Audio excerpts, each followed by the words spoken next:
गेल्या 2 ते 3 दिवसापासून मोर्शी शहरातील पाणी पुरवठा बंद असल्यामुळे नागरिकांना मोठ्या प्रमाणात समस्या निर्माण झाली असून नगर परिषदेच्या भोंगळ कारभाराविरोधात मोर्शी येथील सामाजिक संघटनांनी थेट नगर परिषद कार्यालयावर पोहोचून आपला निषेध व्यक्त केला। यावेळी मोर्शी शहरातील सामाजिक कार्यकर्त्यांनी दिलेल्या प्रतिक्रिया व्यक्त केल्या।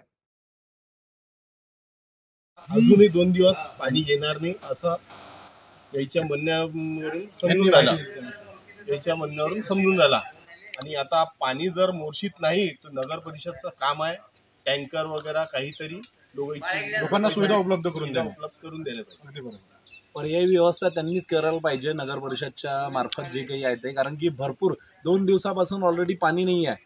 तर कोणत्याच घरी पाणी असेल असं वाटत नाही। मुर्शीद कोणाच्याकडे पाणी नाही आहे, कारण की 24 तास पाणी पुरवठा होणारा शहर म्हणजे मुर्शी आहे। आपलं डॅम आहे जवळ म्हणून, आणि विहिरी भरपूर कमी प्रमाणात आहे। 10% म्हणता येणार नाही एवढ्या विहिरी कमी आहे आपल्या इथं। त्याच्यामुळं पाण्याचा खूप मोठा प्रॉब्लेम होणार आहे। आता टेक्निशियनही हे म्हणतात की औरंगाबादवरून निघाले ते येतील कधी, ते करतील कधी काम, काय होणार काही गॅरंटी नाही आहे कोणाची। अजूनही शाश्वती नाही आहे त्या गोष्टीची।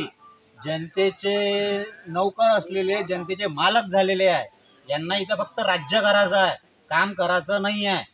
ही अशी परिस्थिती झाली आहे शहराची आणि पाणी येणार नाही आहे सोमवारपर्यंत, एवढं लोकांनी लक्षात घ्या। जनमत लाईव्ह न्यूज करता सोमेश्वर शहाणे यांची रिपोर्ट मोर्शी।